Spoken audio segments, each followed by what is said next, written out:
দর্শক আসসালামু আলাইকুম।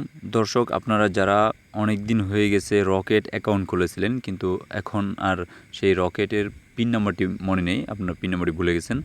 তো দর্শক আপনারা কিভাবে সেই রকেট অ্যাকাউন্টের পিন নাম্বারটি রিসেট করবেন সেই পদ্ধতিটি আজ আমি আপনাদেরকে দেখাবো। তো এর জন্য আমাদেরকে প্রথমে রকেট অ্যাপসে চলে যেতে হবে এবং এখানে গিয়ে আমরা ক্লিক করে অ্যালাউ বাটনে ক্লিক করে দিব।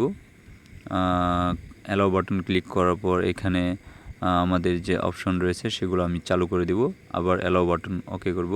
তো এভাবে আমি আপনার রকেট অ্যাকাউন্টে আপনার রকেট অ্যাকাউন্টটা সচল করবেন।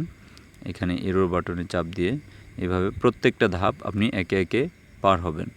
এরপর আপনি চলে যাবেন আপনার যে নাম্বার দিয়ে আপনি অ্যাকাউন্টটি খুলেছিলেন সেই নাম্বারটি এখানে সেট করবেন।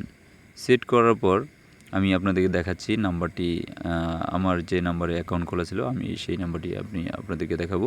তো এই নাম্বার এখানে দেওয়ার পর আপনার নেক্সট বাটনে ক্লিক করবেন। তো নেক্সট বাটনে ক্লিক করার পর এখানে আই আন্ডারস্ট্যান্ড নামক একটা অপশন আসবে, এখানে আপনারা ক্লিক করবেন।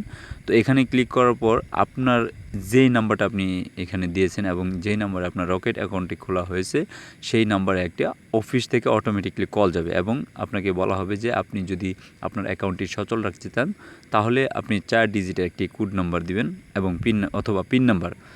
আর যদি অ্যাকাউন্টটি সচল না রাখতে চান তাহলে ক্যান্সেল করুন। তো দর্শক এটাই হচ্ছে মূলত রকেট অ্যাকাউন্টের পিন রিসেট করার পদ্ধতি। আমি যেহেতু আমার এই সিমের নাম্বারটা অন্য ফোনে, তো আমার অন্য ফোনে কল গিয়েছে। ধন্যবাদ।